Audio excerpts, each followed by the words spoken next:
everyone, and welcome to our monthly panel. I'm going to be waiting a little bit for everybody to be logged in, and it's a pleasure to be here on a Saturday in the morning.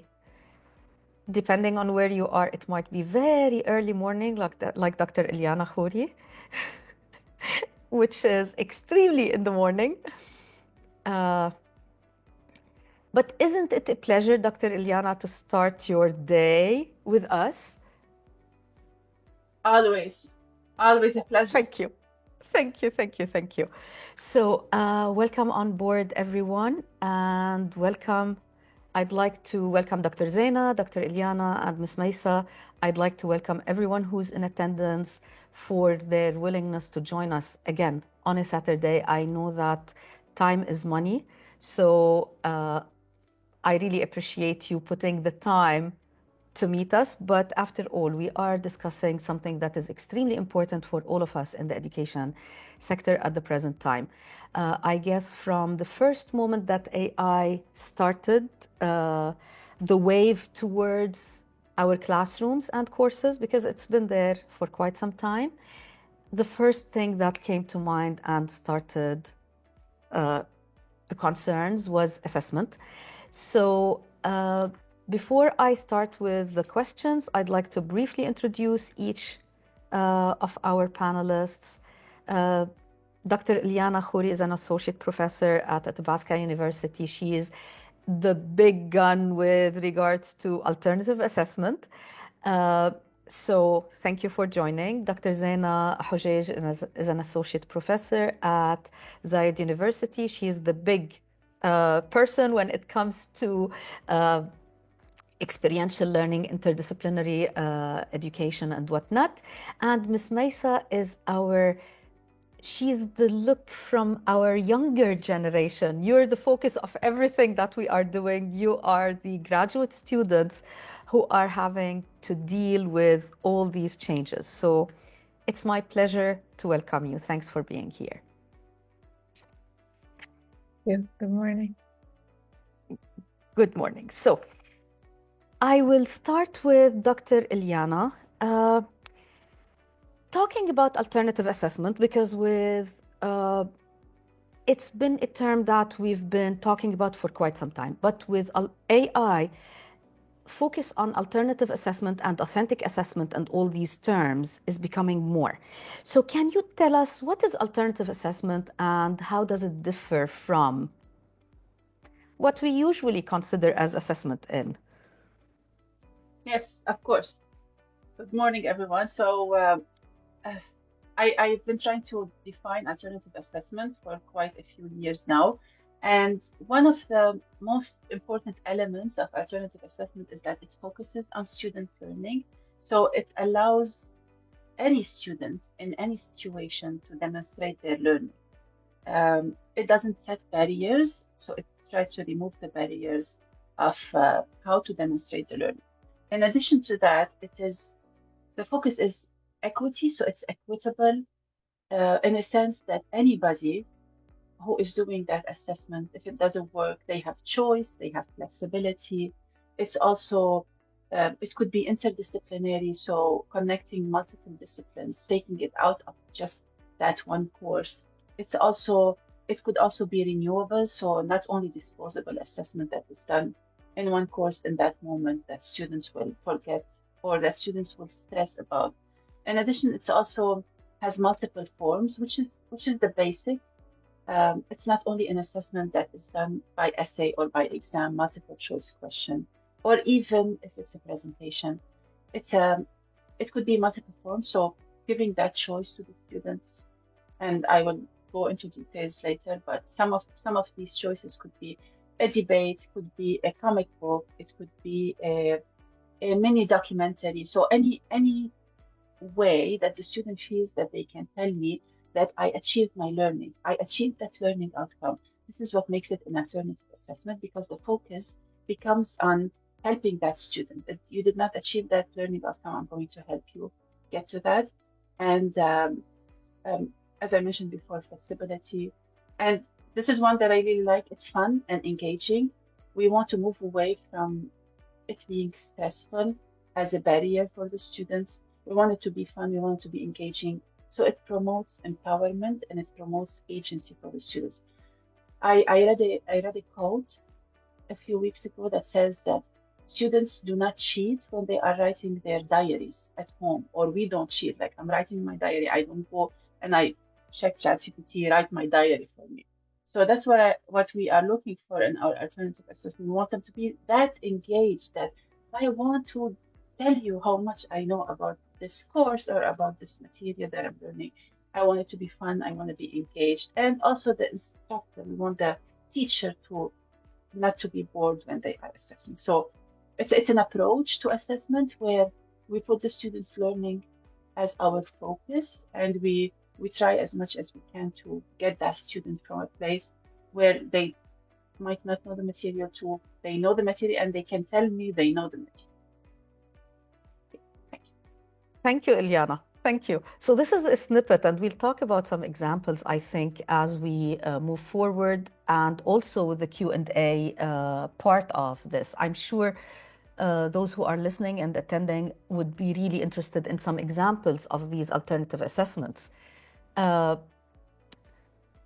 Zaina, with your expertise in the interdisciplinary and experiential learning, how are these types of approaches relevant to today's university students and high school students? Because after all, I know that we're talking mostly now today maybe on the higher education, but more importantly, higher education is the objective of our school students. So how is this more relevant, whether it is experiential or interdisciplinary? All right. Good morning.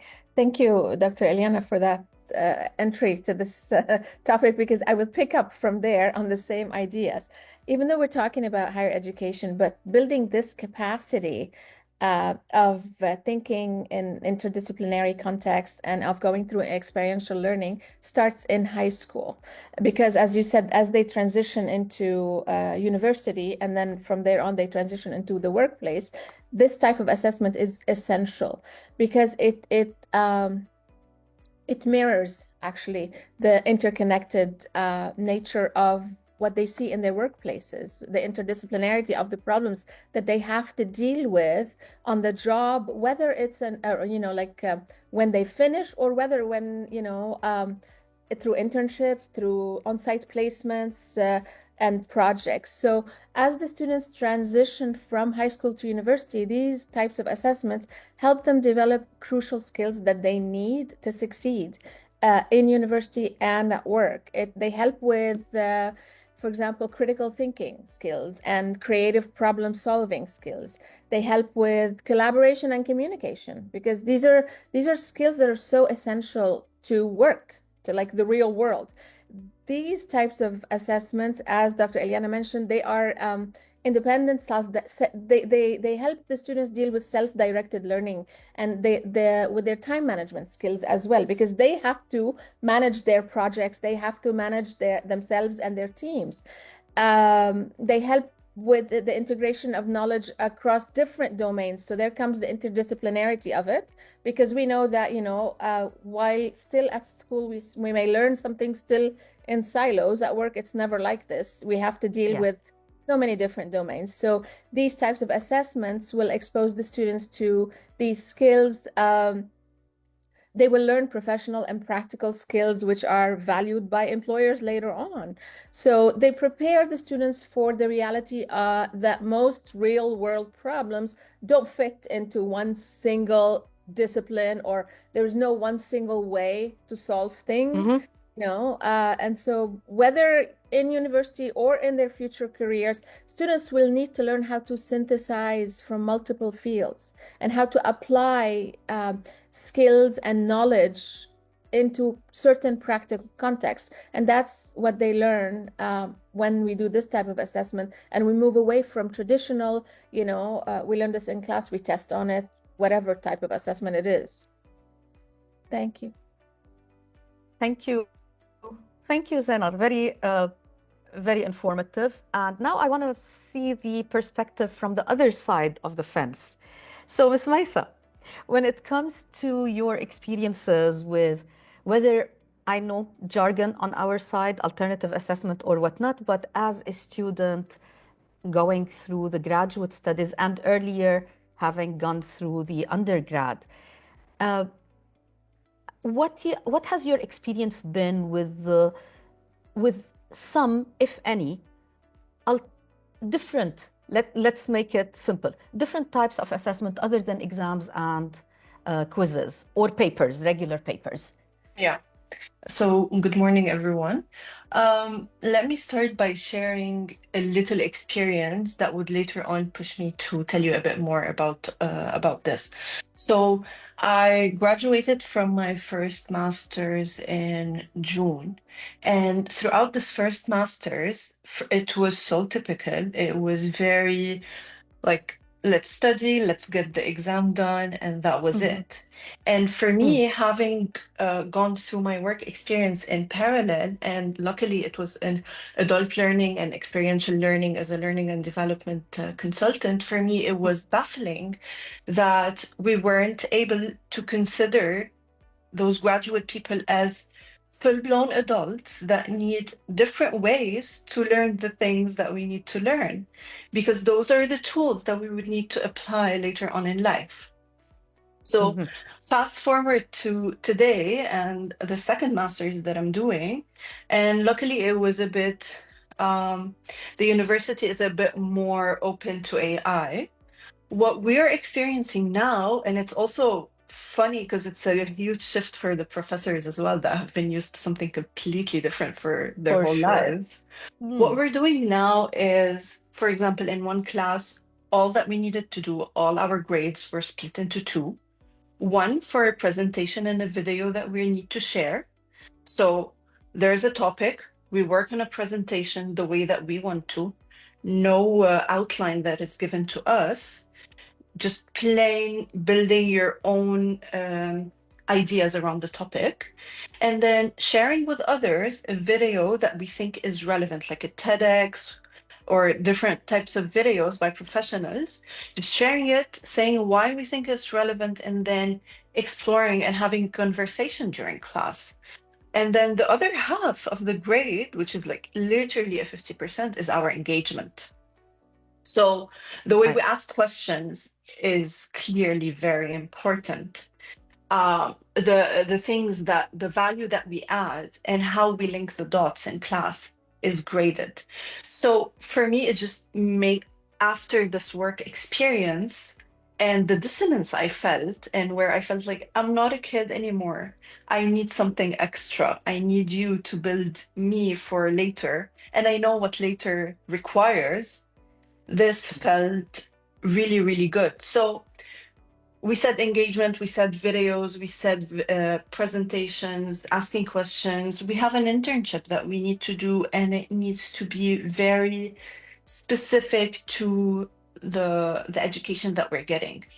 So I've had to do an internship where it wasn't really related to what I was doing, but we needed to get things done. While the university now is putting more effort into them finding us an internship that is very relevant. We crack cases, we discuss real life things. And then the big disclaimer at the beginning of the year was, we know you will use AI. We are not against AI. We want you to use it. We just don't want you to lose your identity while using it. So I think we'll get into this conversation a bit more later, but that's it. Definitely. Maisa, thanks a lot for your insights. It's amazing what you're bringing to the table, and I do have a few things that I want to comment on, but again, I will leave it until a little bit down the road. But it's very interesting that you have this ability to compare two graduate programs so close. And before going, I want to ask, generally speaking, from your experience with both, where do you see the students, the graduate students, making use of AI inappropriately more, in the first one or in the second one? And let's be honest, if we can, and no Honestly, naming. no. It's not about naming, but although they're two different cultures, so one is in Lebanon and one is in France, I feel like it's not about this and it's not about what the university is offering. Of course, it pushes you, but it's also about your responsibility as a person and your Definitely. understanding. So it plays a huge role if you're into the graduate program just because you need to, and it's something that you need to tick off your list to get this job, Amazing. or if it's something that you're looking at as a tool. I want to be a sponge. I want to take everything Okay. in because I know the value of this. So I think this is where the nuance is. It's not about the program itself, but rather the people. Okay. Excellent response. Awesome. Maybe I need to rephrase the question, and maybe this is something for us all to discuss. Which approach allows for more inappropriate use of AI? Maybe that's more of the question, and we'll go through it as we move forward. Before going to the next set of questions, I'd like to take some examples from Dr. Eliana and Dr. Zaina. Can you give us some examples of the alternative assessment? And Dr. Eliana, I'm going to be a bit focused. Can you give us a couple of examples for alternative assessment within languages, if possible? Because language tends to be the one that everybody asks, oh, it's not easy for me to do something like that when it comes to how do we do this with language? Yes, my pleasure. Today Yes. I had a session on using Editathon, Wikipedia Editathon as an alternative assessment. And I'm going to talk about this and other examples, but this is just fresh in my head. So the idea of, we all know what Wikipedia is, and it's a source of information, and they go through a rigorous review when you want to post something or when you want to edit something. So the idea here there's different approaches to using Wikipedia as alternative assessment, but one of them is an editathon, and this goes under renewable assessment. So this is an assessment that is done outside the classroom. It's done for the bigger community. And yes, sorry, I'm gonna track back.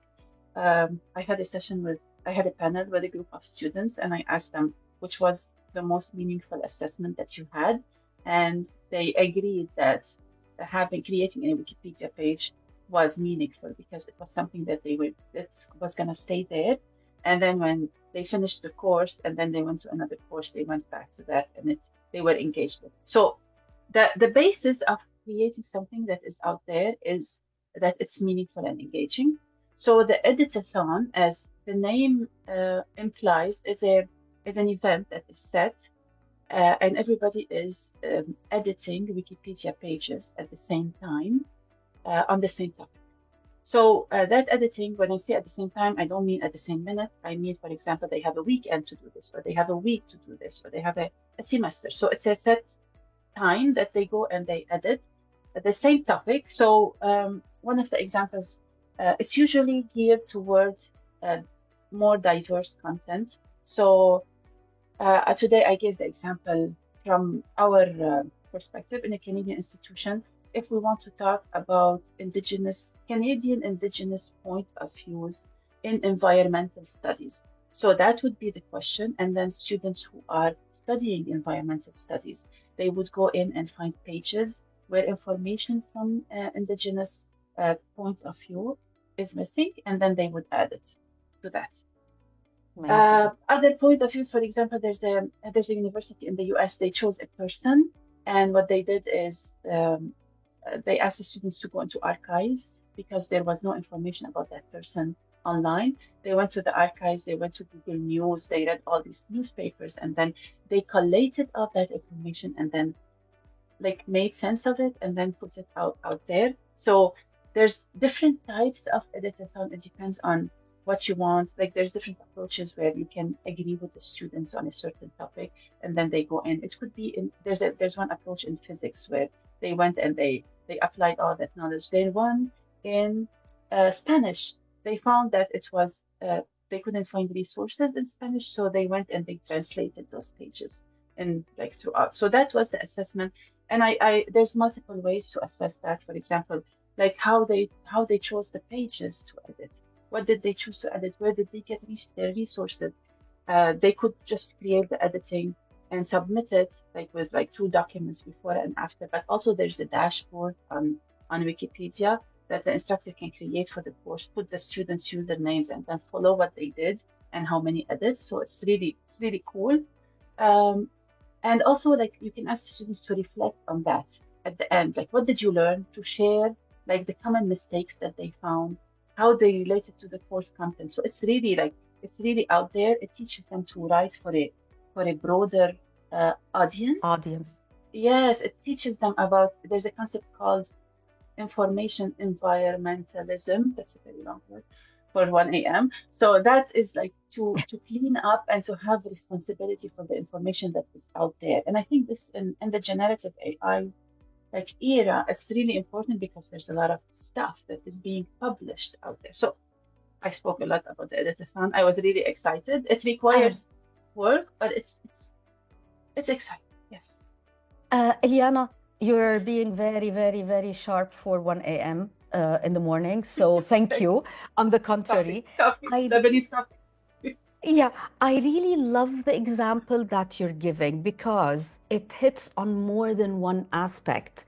There's this misunderstanding, as you said up front, that Wikipedia is considered to be a non-reliable source, which is totally wrong because if we look out there, it's the most edited and reviewed resource that we have at the present time.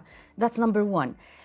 On another front, the language component, the critical thinking component, and for us in the Arab world, one of our biggest challenges and issues is the lack of quality material that's out there in Arabic, you know? And when it comes to Wikipedia pages at the present time in Arabic, you know, we have all seen it. All of us, we've seen it.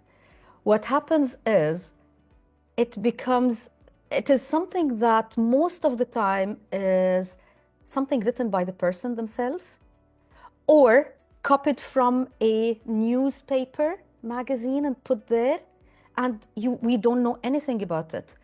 If only Arabic teachers will approach, especially at university level, to engage those students, if only they approach, this is a wonderful exercise. I'm calling on everybody to use it, but maybe we will talk more later on in a separate time about more guidance how this can be done, because we won't only be providing a good alternative assessment, we'll be enriching our Arabic presence out there in the world. Thank you, Eliana. I'm just going to add that it's not only Arabic, it's culturally relevant. I know. Yes, yeah. It's like, it's not only the Arabic language, we need it to be like representative of the, right? The culture. Yes. Yes. If this is your 1 a.m., I'm looking forward to the 1 p.m. or 10 a.m. Zaina, thank you, Eliana. I love this idea of the editathon. I've never heard this before. I mean, it gave me so many other ideas. For us, the way we use this type of assessment, I could think about, for example, the simplest example. Currently, now I'm teaching ethics, and now the current assignment that the students are working on, they had to choose a dilemma, an ethical dilemma of their own, not going through ChatGPT. So they have to come up with a dilemma, and then they have to come up with one of the theories that we have discussed in class to solve this dilemma. Okay, but the product of this is going to be a poster and a debate, not a test, not me coming up with the questions. So what they are going to do is have like a representative poster, and then they're going to not present their debate poster, but they're going to have a conversation about it with the rest of the group.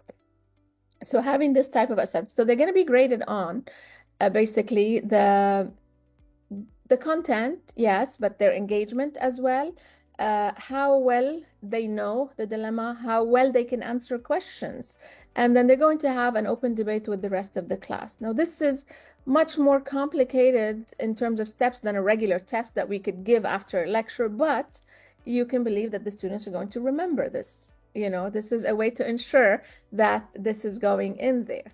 Another example that I can think about are all the challenges that we give them where they have to, like, we can do this across multiple disciplines. Like the students who are in business would get, for example, a marketing challenge, and then they have to solve it.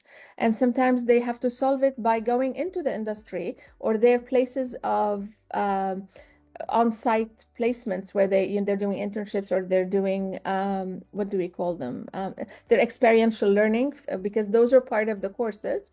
And then they have to talk to other people like real people in the industry, and then try to solve this problem, and then come back and report on it. But then everything is done in a way that there's no tests.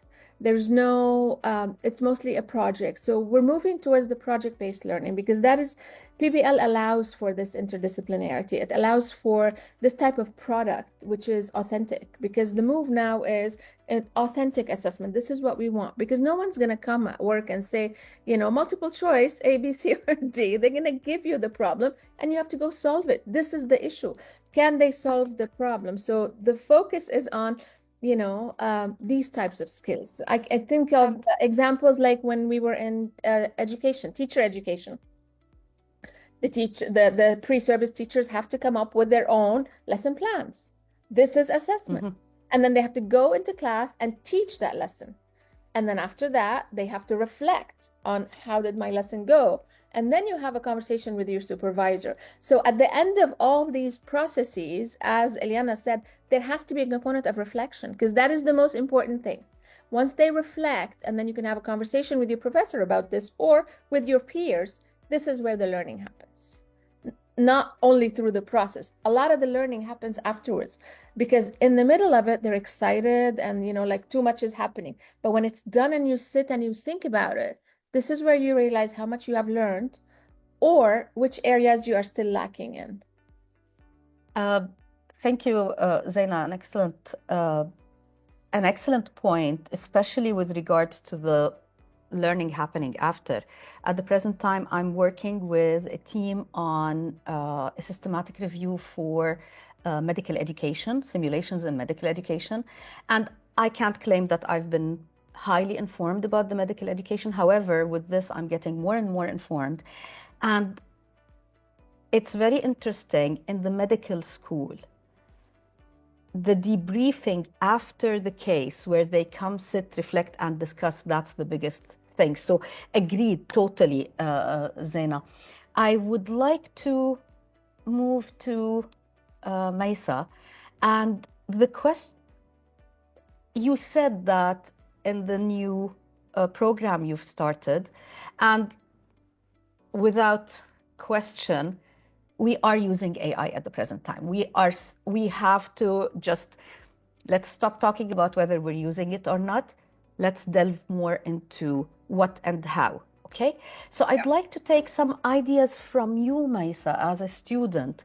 What are some of the most helpful technologies that you have encountered or you have made use of when it comes to using AI for your projects, for your learning, like any?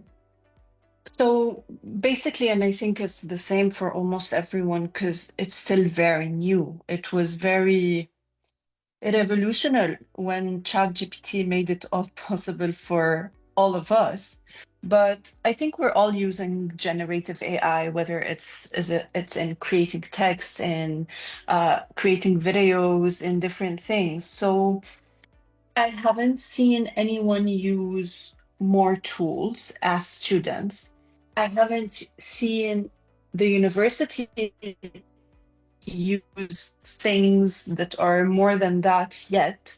But what I've seen is that one of the professors that we have is a learning and development professional in one of the big French corporations. And what they're doing now is they're using AI to train employees in the technical skills.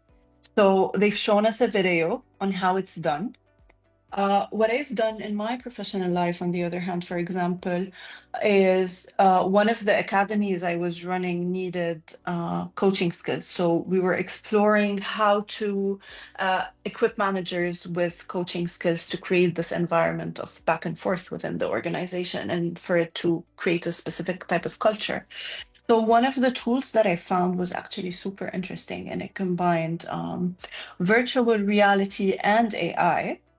So what you would do is you would put a mask and then you'd have another person in front of you. You'd see another person in front of you and they would communicate with you. You would put them as if they're an employee and you're coaching them on something and you would have this interaction. So this is one of the ways that it can be used. I think it's a bit still premature in Yeah. universities, especially that the teachers also need to be equipped themselves. So I think it needs to start at a professor level, because what I've seen is that somehow there's also this discrepancy between what we know about AI and what the teachers know about AI. So we also need to keep up together. An excellent point, Maisa. Thanks for. Can you share the name of the tool that you used for the virtual or is it I haven't. publicly available?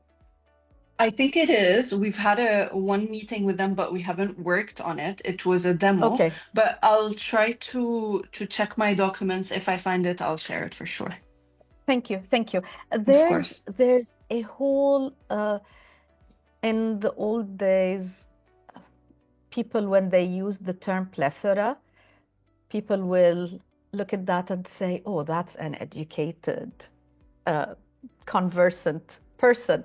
Now, if somebody uses plethora or delve, the question is whether they picked it up from a ChatGPT or personally using it. But realistically speaking, the only term I can use for the amount of tools that's out there is a plethora. It is so huge, and there's so much that we can pick from. Zaina, if I want to ask you with regards to this, what do you think is the role that AI is playing in supporting specifically interdisciplinarity and real-world settings with experiential learning? And how can it be leveraged to assess competencies beyond traditional measures? So not just how it's helping us deliver or run experiential and interdisciplinary learning, but how can we use AI to actually assess and leverage? All right. So we can't hear you, Zaina. Now? Can you hear her? Okay, my issue. Go ahead. You can. Okay. So AI now, it's how can I say it? It's not going anywhere. We all have to use it. All the students are using it. The issue is we need to learn how to use it correctly. And like Maisa just said, it's the professors that need the training, not the students, because the students are out there experimenting with this plethora of tools that are available. So the professors, and it's on the other side that needs the training and the learning, where the learning needs to happen. So AI, I mean, plays a transformative role, I think, in supporting these real world learning experiences and this alternative assessment that we've been talking about. It can create personalized learning pathways. It can look at each student's needs and adapt the assessment to that. It can be used for simulations, as we just heard. I mean, this is the most important, I think, probably the most valuable experience, that now we are able to create simulations and we are able to mirror or recreate complex real world scenarios that would be probably at some points impossible or difficult to recreate in a traditional classroom. So using the simulators and virtual reality, we can, especially I think if we're thinking about how can I say this? Sometimes it's not, I'm trying to think of where geographically in some places it's not possible to create such, or to expose the students to such situations, to such real life situations. We can use AI at these simulations and give the students an authentic experience. Now, when it comes to helping us with assessment and with evaluating our students, okay, it is very, very helpful because it can provide immediate feedback. It can provide formative feedback that would help the students to review, iterate, and improve their work. That's one way teachers can use it. It can support the project-based learning that we're talking about by managing the collaborations, by setting up the tracking the workflow, tracking individual contributions, so students can use it in that way, and then they can turn in that as part of their grades. It can generate authentic problems for us or dilemmas.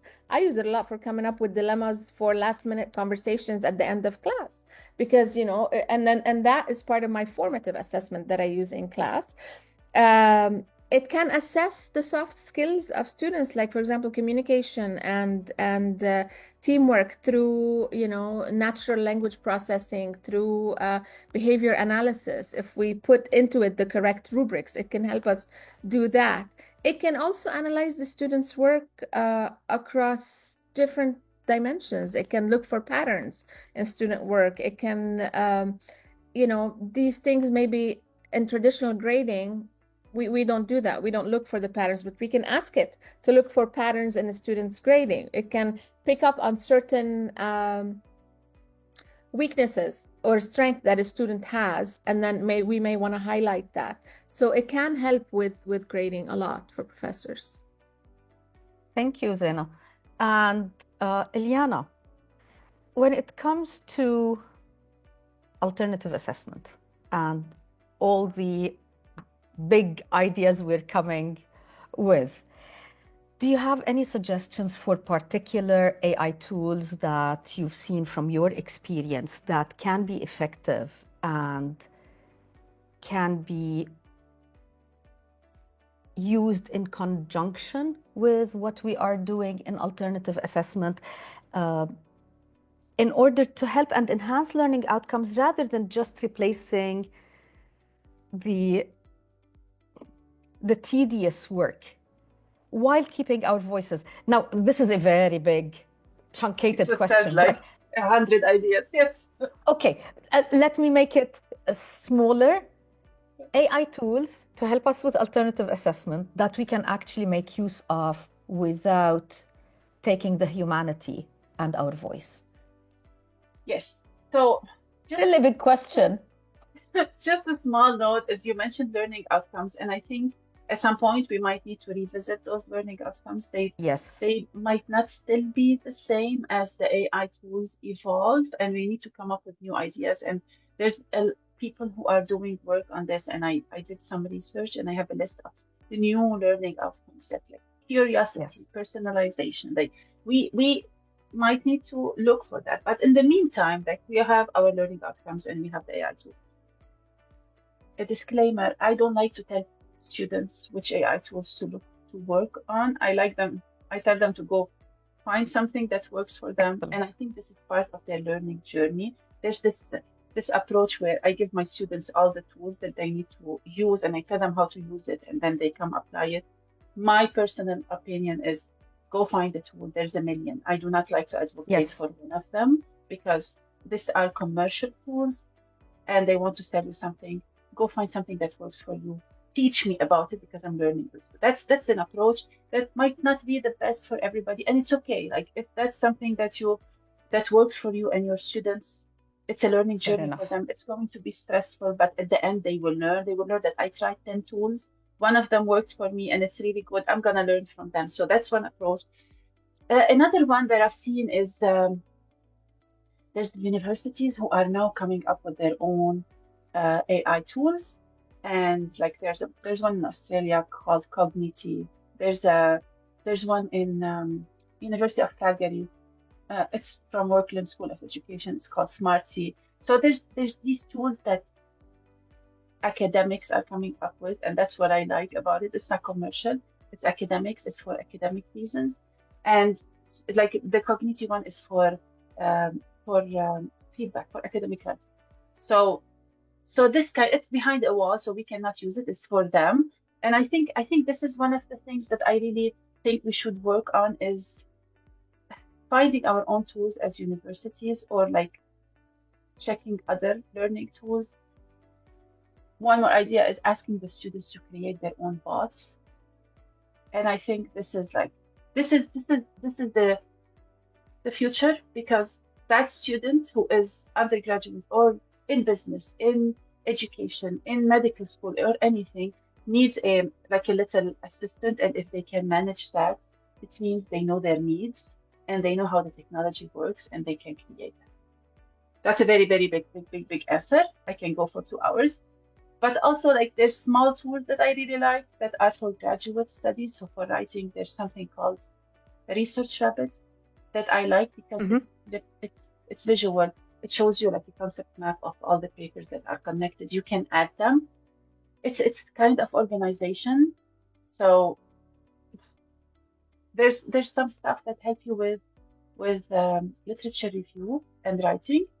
But please keep in mind, like, my experience is I use it, but then I have to put as much time to fix it and to make it my Yes. own. So, and this is where we want our students to be, right? We don't want them to just write a sentence and get a literature review and submit it. We want them to get to that point where this does not represent me, this is not good enough, and I need to make it better. So I don't know if I gave you a straight answer, but the answer is we Well, need to just throw ourselves out there and try. well, Eliana, I guess anybody who claims that they have a straight answer at the present time with things that relate to AI, and not just the use of AI in education, AI in general is actually fooling themselves because there's nothing straightforward about it. Even the individuals who created it and promoted it, like from the industrial and corporate and are selling, they don't know where this is going 100%. You know, but from the things that were mentioned, I have a few things that came to mind, and I like how your answers are all coming together anyway. There is the part that has to do with the learning outcomes and the authentic learning and the students' expectations and whatnot. I was offering a talk, not a speak, sorry, a speech, a talk a couple of days ago, and there was a reference to we need to have by somebody, they referred to we need to have our assessments authentic, regardless of AI, which I fully agree with. But it struck me when that person was talking is, at the present time, the most authentic assessment is an assessment that includes AI somehow, somewhere in it. Because that's the real world now. The real world is AI. And when you were talking about the learning outcomes, I guess we need to start looking at incorporating AI in at least one of our learning outcomes to say the use of the selection or the use of AI too, or even the use of AI ethically, which brings me, or responsibly, which brings me to what you mentioned about those tools for universities. At the present time, we're all trying our best to have AI help us with the assessment without breaking ethical considerations. So I know that when we are taking, so that students are not worried about this, everybody looks and says, so you're training AI with our there's that aspect. We need to be very cautious about that. I cannot make cues or put any identifier of the student in a corporate or a third party tool. And that's why, yes, the call for universities to start, and schools to start creating their own, is going to be happening as we move forward for security purposes. So it's very interesting, all of this that's happening. Any comments about everything that we're talking, before I move to the next set of No, questions? it's really interesting. Like there's yes, I wanted to mention we are doing in my department at Athabasca University with two of my colleagues. We did something called curriculum weaving, and we reviewed all of our courses to see where AI might fit and where we need to change stuff related to AI. And then we used a framework from Florida University, where they have an AI literacy and AI fluency framework. And we went through, like, we want them to know what is AI, what does AI do. We want them to be critical choice of AI. So, and then we looked at our courses, for example, program evaluation, which I teach. How does AI interfere with that, or how does it change it, or what we want our students to know for that? And then we went in and changed it. What we tried to do is we wanted to be also a little bit futuristic. So instead of Nice. using generative AI, which we know in 5 years, I don't think we will be having this conversation, we put emerging technologies, because we know that this is going to, like, now it's generative, we need to prepare this generation that is learning with us, but like later it will be maybe another type of technology. So yes, we need to look at all the courses when they do their program review. I would recommend Yes. that they go in and look at their, like, institutional learning outcome, the program learning outcome, the course learning outcome, and see how AI can enhance that. And like when the students go to work, what are they going to do? And try to bridge that gap to prepare our graduates to be the best they can, to be successful. Yes, that's it. Thank you. Thank you.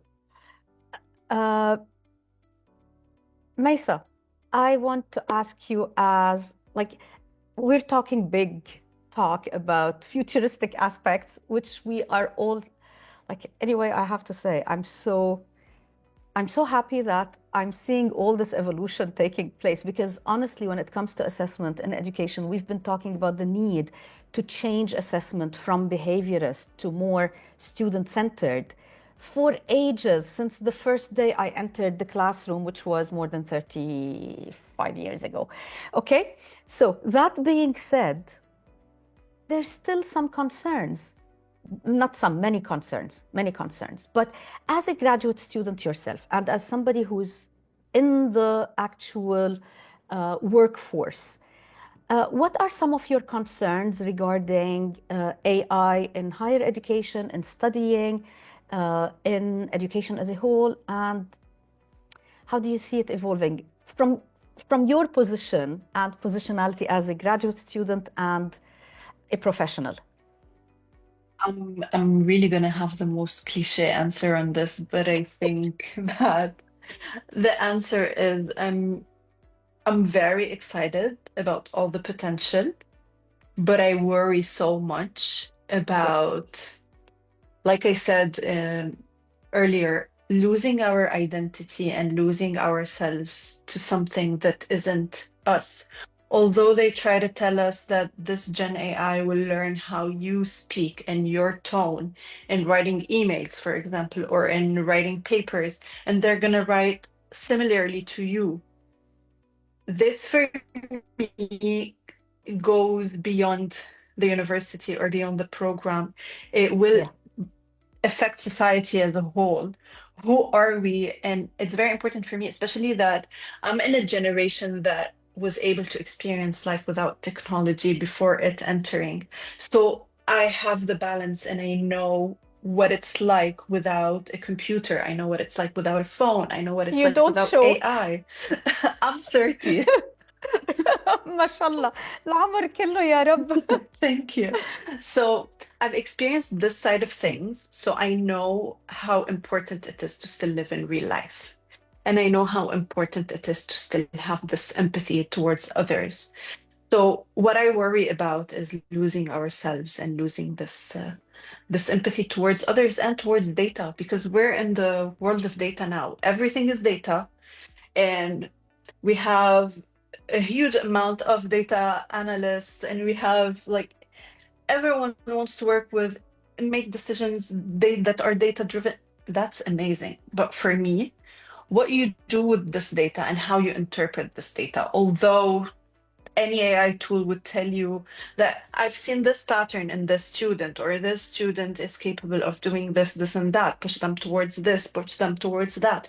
For me, if you don't review this content, if you don't actually put in your effort and your touch, anyone else can do your job. And this is my answer when people say, are you worried about losing your job? Are you worried about the future of job? No, because what we do is very human, and this is what we need to make sure that we don't lose. So this brings me to a point where I wish that universities fasten the way that they're dealing with AI, put in some regulations, because you can't just give a child a lot of candy and let them eat all the candy. You need to Yeah. have it like properly structured. That's one. To inform the professors about the different things that need to be done to make sure that students are not going down that path. Because most of us are very young, we haven't experienced life without any of this. And it's so exciting.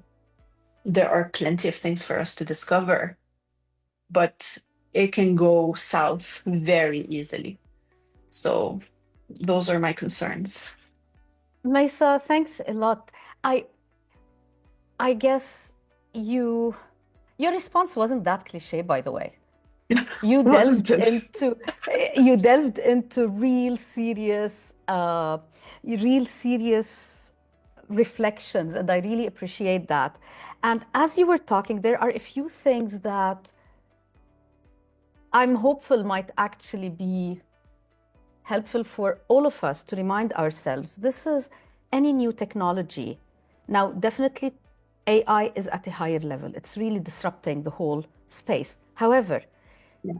think I'm from a generation who never used the ATM other than hard money.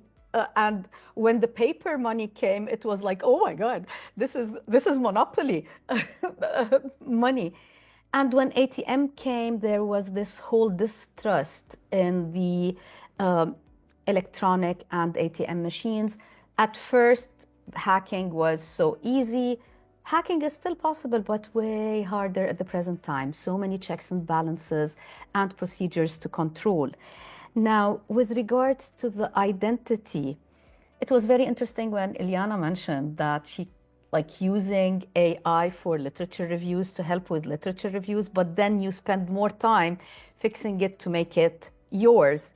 Because realistically speaking, we are human. We want our own we not just want, we need our own agency. And I'm not sure, from those who are listening, I'm not sure how many have read something for Dostoevsky. There's the Notes from the Underground.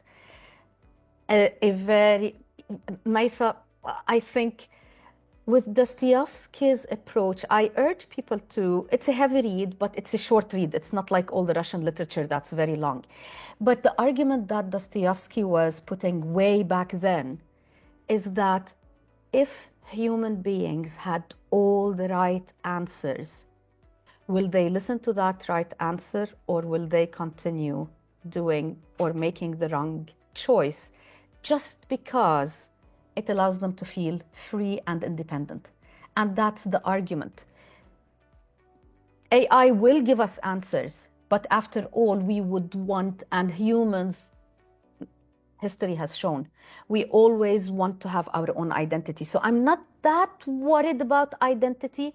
There's a lot of people who jumped on board, but then noticed, and now we're going slowly. It'll take time. So I'm not sure.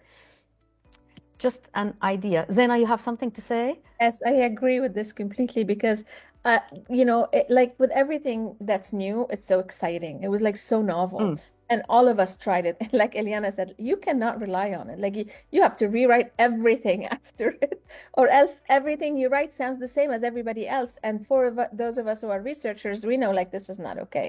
And I don't agree with this, and this is not my style. And you end up spending so much more time fixing after it. It's like someone else, when if your RA writes the first draft and then you actually have wasted time and you have to rewrite it. It's the same thing, but it was so exciting to experiment with.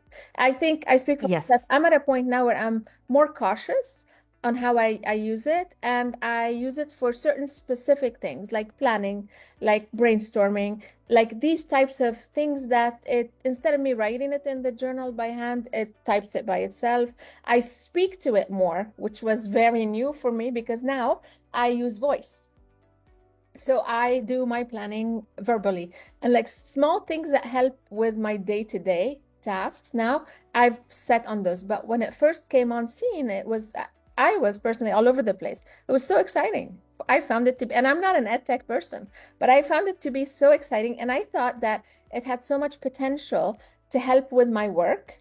I discovered that a lot of the ways I thought it would help, it turned out not helpful. However, I was surprised by so many other ways that I hadn't thought about that it now helps me with. So it's a very valuable tool. And I think ethics is the key when it comes to kids and when it comes to high school students or university students, because again, this comes with life experience. As Miss Mesa, our youngster, is mentioning, we come from an age where there were no cell phones. Imagine when we like this, Uh, like there was no email when we were born. Zena, It's like, for those who are from Lebanon and our generation, yes, the landline telephone didn't work properly.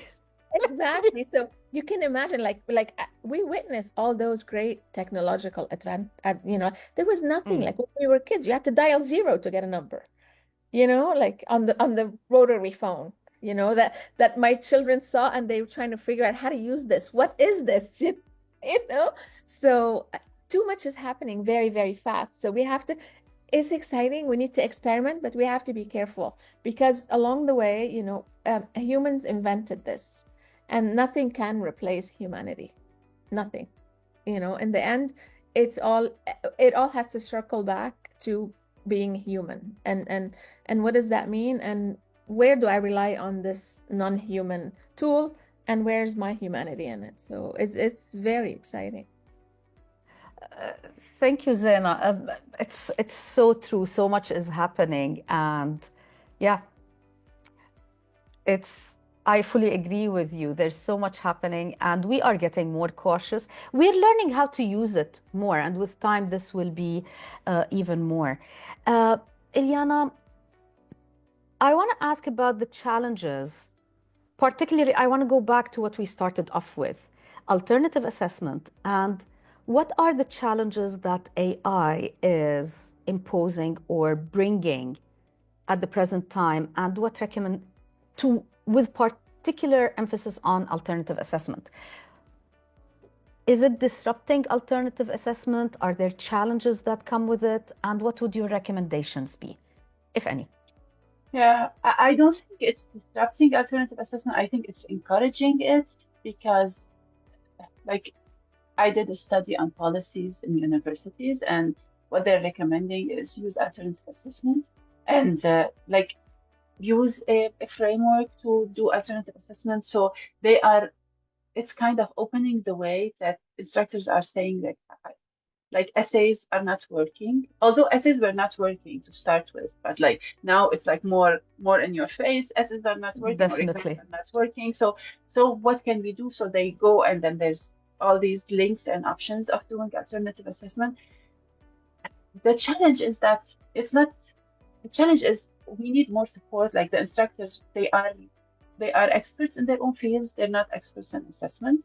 And like Yes. even I spend like my full time learning about alternative assessment, interviewing people about like it's my full time, and there's a lot for me to learn there. So I cannot imagine somebody who they already studied something else, and learned how to teach. That's something else. And then they learned how to teach it online. And now they need to learn how to assess it in different ways. So that's like a new approach. So that's the challenge, is the time and the resources. So like, how do we do that? How do we learn about this alternative assessment? And I always say, like, uh, learning can happen in multiple different ways. I like the person learning network. This is something I teach my students, is go online and find people who can teach you stuff. So if you are an instructor, for example, here's a little plug for myself. You can follow me on social media, and I'm always trying to post stuff. I'm like too busy learning to post, but sometimes I do. There's people who post what they do about alternative assessment, so you can learn from them. Another part is have conversations with your department or with people who think alike, because sometimes your department is not the best place, but sometimes it is. Like, if you can find one person who thinks like you, and then you can have these discussions. So that is the concern, and the challenge is, it's too much to learn. It's too much for me to learn. It's too much for anybody to learn all the time. We're learning all the time, and it's hard. So, like, for the institutions to provide that space, that safe space. Okay, I can go and I ask questions, I have support, I can experiment. That's one. The second one is let your students know. I let my students know, like, I just revised a course and I put a bunch of alternative assessment. I told them, all of these are new. This is the first time that I do this. Please give me feedback. I need feedback. I need to know this is working, this is not working. My focus is on you learning. So just like come to a meeting and tell me, like, this is not so. Feedback from colleagues, feedback from students, like, it's okay not to know. This is like, don't be too hard on yourself, because I see, like, I had conversations, people were stressing out, like, what should I do, like, I just want to quit, it's hard. So just take it easy, find like people who share the same ideas like you, and then you can learn. It's a learning journey, and whenever you want to try something small, because if you jump in and be like, I want to change everything, that's also hard. So just try something small. So those are it's not about AI and alternative assessment. It's about alternative assessment, different approach, a different paradigm. We need support. We need to be there, like a community of people who think the same or is supportive, and it's okay to make mistakes. That's my personal. Thank you, Ilyana. I want to add to Ilyana's plug-in for the alternative assessment worldwide. That's how I actually met Ilyana as she was working and developing these. I really recommend everybody who's interested in alternative assessment to follow Ilyana on LinkedIn, because she has vignettes from all over the world, short videos of different faculty members who have been working with alternative assessment. Each one is a short video with an example of how that professor is using. And I always plug that into my courses when I'm giving the technology integration courses. And I fully agree with you, Ilyana, about we're learning together. All of us, we're learning together. And if we look back, I'm not going to mention which restaurant it is in Beirut, but when I was growing up, there was a restaurant from where we used to go and get some sandwiches. And there was a guy whose job was to roll the sandwich and hand it, okay? And I was young, graduated, the same job. I went to Saudi Arabia visiting, same job.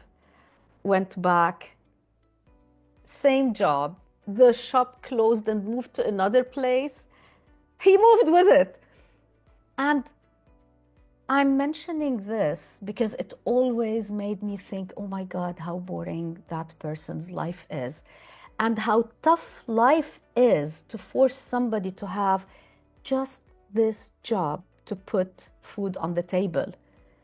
And I felt always very blessed that I'm in a place where, and at a time when we have to continue learning. Because the moment we stop, you were saying, Ilyana, we're learning all the time. That's actually a good thing, at least in my opinion. Yes, it's hard. It puts pressure and stress, but there's the silver lining. We're growing, we're not bored, there's something new. Life is about excitement and the heartbeat going up and down. If it's flatline, then it's bad. And I agree with you, we need to talk with each other. We need to be close with each other. And the biggest reflection I have during COVID, it wasn't our efforts at higher institutions or at schools that made things work. What made things work were the WhatsApp groups or the collections and collective work between teachers, between faculty members who were asking each other, what's working for you? What are you doing? And that was the best professional development. And here I'm going to put a plug in for edubridges. Okay, that's why edubridges is out there. It's a community of passionate educators, and I think together we can do a lot. We need to ask each other, we need to talk with each other. Let's not wait until there's a panel. If you have a question, throw it in that community. You'll get answers from individuals also. So there's a lot to think about, and I want the attendees, if there's any question, because now we're getting close to the question and answers point. So if anybody has any question about anything related to assessment, AI, whether higher education or school level, please put it in the QA and we'll try to answer that. But meanwhile, while that's happening, I'll ask Dr. Zaina the question. As learning becomes more interdisciplinary, more experiential, how do you think AI-driven assessment or AI in assessment can help us be more fair and adaptable with our students? Okay, so fairness is, this is the main word here, because we know that there isn't a one size fits all when it comes to this, and we're dealing with individuals, and each one of these students has their own needs and has their own ways to learn, and so we can't just implement something that just a template of grading. However, we can use some we can use AI to help ensure fairness and adaptability. We can, for example, use a dynamic rubric. The dynamic rubric, especially when it comes to interdisciplinarity and interdisciplinary context, is very, very important. For example, we can, through a dynamic rubric, we can demonstrate how to maintain consistent standards. So, for example, the key features for a rubric would be the core standards would be 50%. And that would be 50% of the grade would come from universal skills like organization and delivery, for example. And this remains constant across all the disciplines. The second part could be the flexible components, which would be the other 50%. And these would be the discipline-specific needs that, so this rubric will move depending on the discipline that we are testing. It's a consistent scale. We use, for example, all sections of the rubric would be 25-point scale, 4-level evaluation system across everything. So this will ensure consistency. It would be also each discipline would maintain a similar rigor when we focus on the field appropriate skills, and this would be parallel structure. So this is one way we can use AI to ensure fairness in our assessments. Another way, we can create assessment systems that can evaluate discipline-specific skills as well as transferable skills. So in this types of assessment, we can, for example, use a consistent structure. We can start with that. So let's say 60% of the weight of the assessment would be on the discipline-specific skills, 40% would be on the transferable skills. We use the same core transferable skills from across all the disciplines. We're looking to grade the same thing, but we customize the discipline-specific criteria. That's where we grade differently. We would provide, for example, multiple assessment methods. We can do direct observations, we can do portfolio assessments, we can do peer assessment, we can do self-assessment. Doesn't have to be traditional. It's not the test anymore, or the essay anymore, or the research paper anymore. We have to incorporate regular feedback. So weekly progress updates that AI can help with, monthly skill assessments, quarterly performance, end of semester review. Also, it helps with tracking this, because we have to track this, because what we want to see the students' growth. So we need to start with an initial baseline measurement. We have to have ongoing monitoring to get to a final comprehensive evaluation. And we can set that up in an AI system, This is amazing. Question. Yeah. Huh? Sorry? Like you have a question. I said, I can see the question coming. No. Actually, it's an appreciation and a thank you with a potential response to a question posed by Hannah Aridi. Dr. Ilyana answered that regarding monitoring the student usage of AI. So putting that log, and I guess one of the things that we can also, besides what Ilyana noted regarding submitting that log, I think also incorporating the structure of a scaffolded assignment in the original project rather than at the end, rather than as an afterthought. When we're talking about assessment, whether a research paper, like we all know, okay, the master's thesis or the dissertation, okay? How do professors really know that the student is the one who conducted this or is informed about all of this? They're doing it for years, and we know that some people have gone through other routes, but it's usually the scaffolded part. We start with the literature review and the question. They have to come and present and discuss with us. Then they go prepare the methodology, come back. So that scaffolded approach ensures that ability for checkpoints, corrections, especially when we're talking about alternative assessment that is open and wide. I don't want to leave that student doing something for a whole month and a half, come back with something that's totally off track. I need to work with them. Is this harder work for the faculty members? Yes, but from another side, we have things that are helpful. We don't have to create the scenario anymore. AI can help us. Absolutely. So, absolutely. But, yes. If we continue, one more thing is that AI can help us in providing multiple pathways for students to demonstrate competency. Exactly. This is the main thing. This is very important, because what it can do is it can ensure, like, a main key feature of this is equal rigor. We need to have the same rigor across. So all pathways must meet the same learning outcomes. So now the focus has shifted to LOs.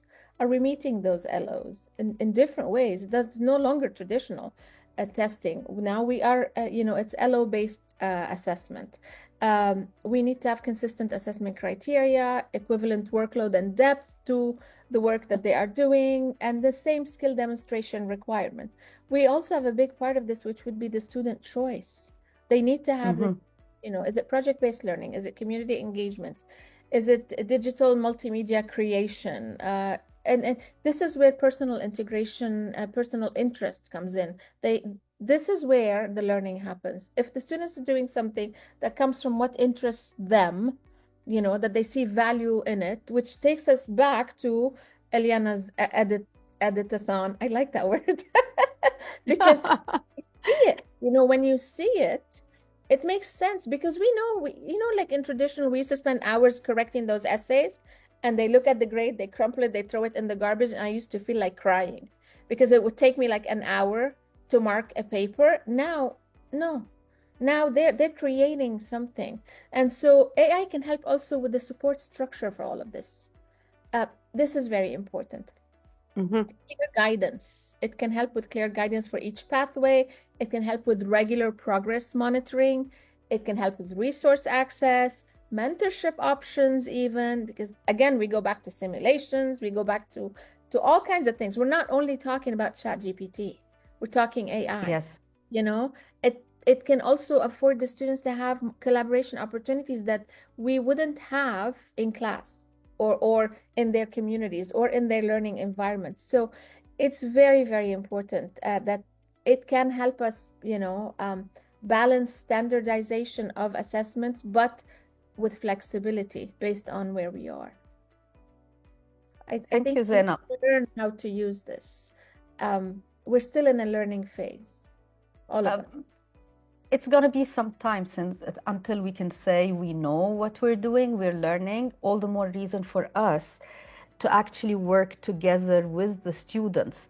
Now, that doesn't mean we don't know anything about what's happening, because in education, the research has been consistently indicating the need to integrate technology, the need to offer feedback for students, the need to focus on cognitive support.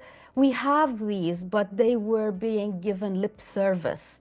At the present time, with AI, we have to actually change and modify things because the old traditional behaviorist approach in assessment doesn't work anymore.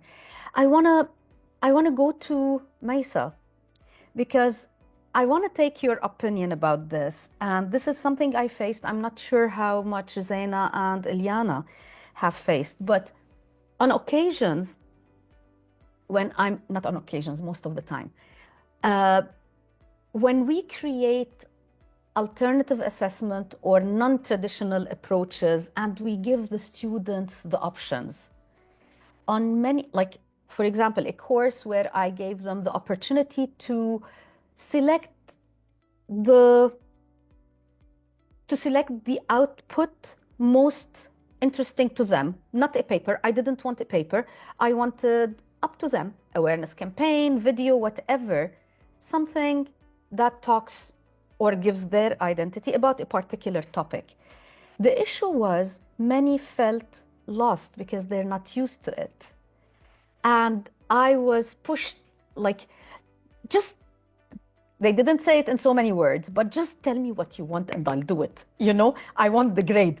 So from a student perspective, you did mention that you started off saying it all depends on the personality. And if you're coming here for a piece of paper or for learning. Yeah. But being where you are and seeing what you are seeing with also your colleagues, how do you think we can give this option while at the same time not having the students go, what am I going to do?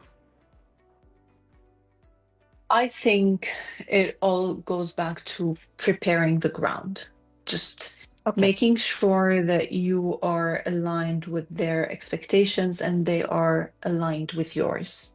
So, of course, this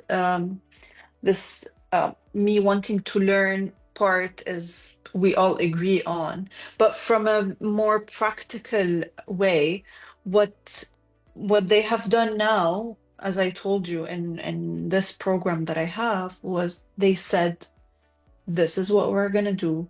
You're gonna use AI. And then each professor had their not learning objectives, but rather the outline of how things are gonna go. And we needed to adapt.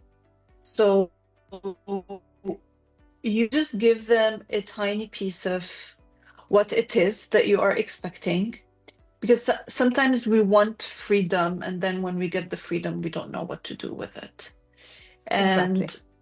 if you give us a little bit of base or structure and tell us that this is what I think, this is one of the ways that you could do it, but do whatever you want, soothe, maybe it would make it easier.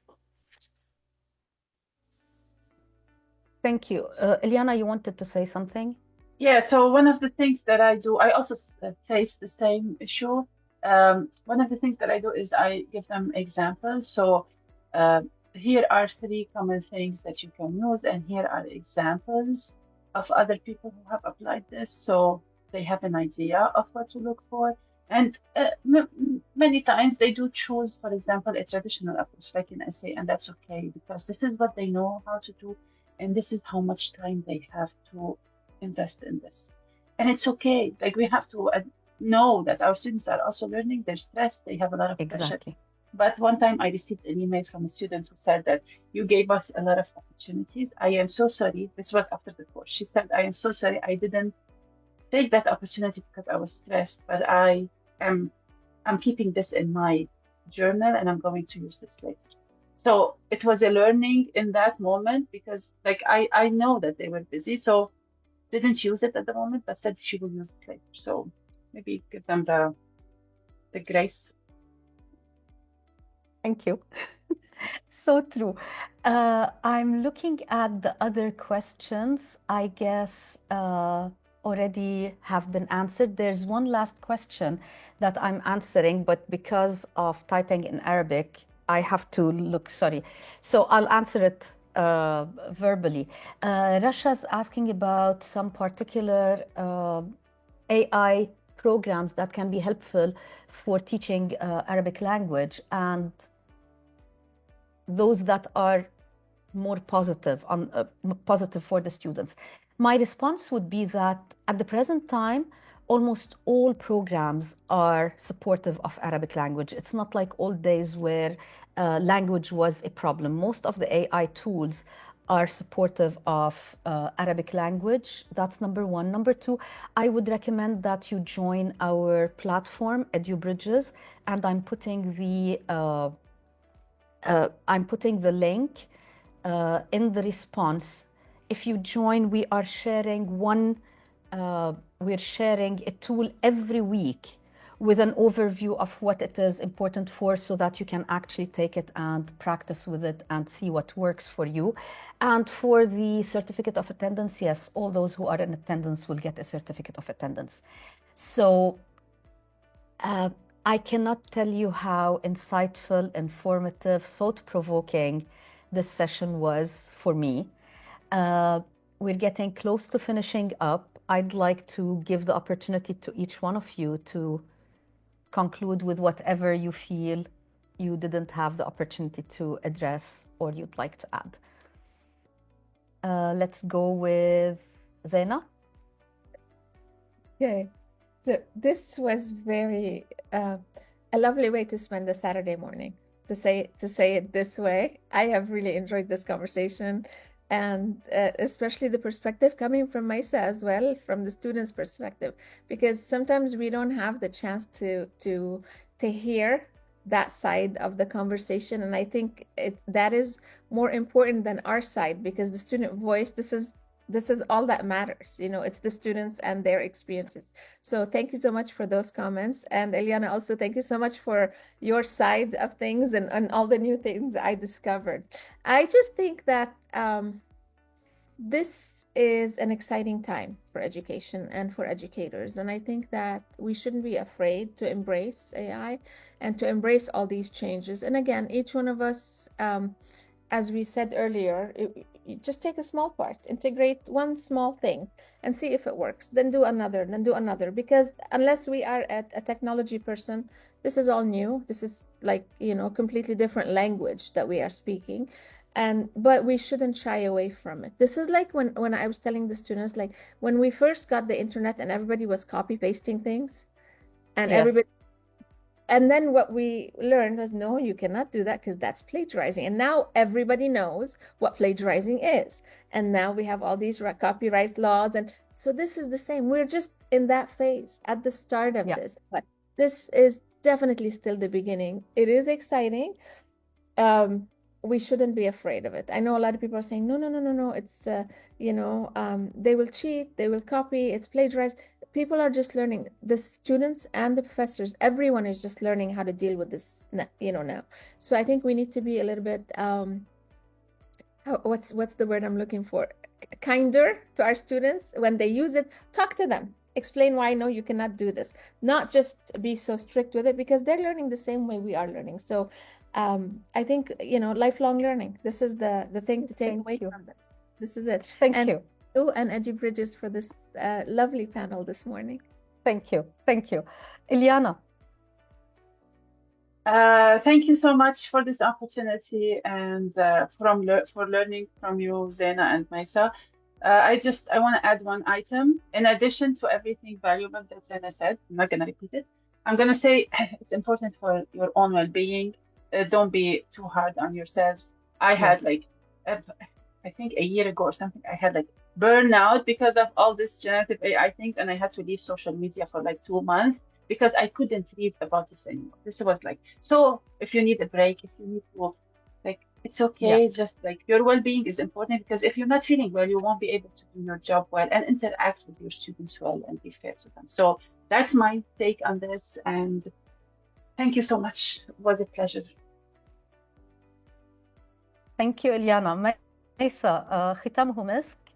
I will have an announcement once Maisa finishes. Yes, تفضلي Maisa.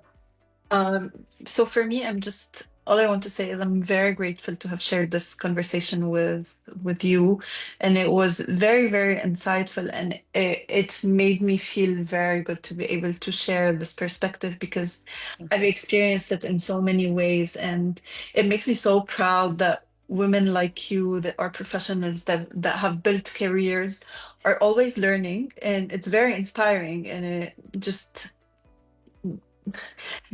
pushes me to want to learn more and be a continuous learner. So that's it for me. Maisa, thank you. And I have to say that seeing the new generation, I'm forever hopeful and forever an optimist. But the reason why I'm always optimistic is seeing the younger generation, their ethical standards, their commitment, their motivation. Unfortunately, sometimes they are misrepresented or misjudged, which is unfair. But seeing the younger generation is the only reason why I'm hopeful, honestly. It's not because of anything else. When you mentioned earlier on about empathy, it struck me that I always say this. Everybody was fearful about empathy with the video games. Guess what? The younger generation who grew up with video games is way more empathetic than the people who didn't grow with it. So I'm totally comfortable that the future is in good hands with people like you. Thank you, Maisa, for joining us. My final announcement for everybody who's attending us, once again, I really appreciate you joining us on Saturday.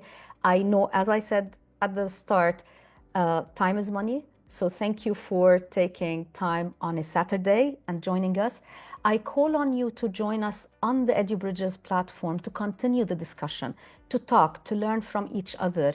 And I wish you the best. Keep growing and keep exploring. Thank you. Bye-bye.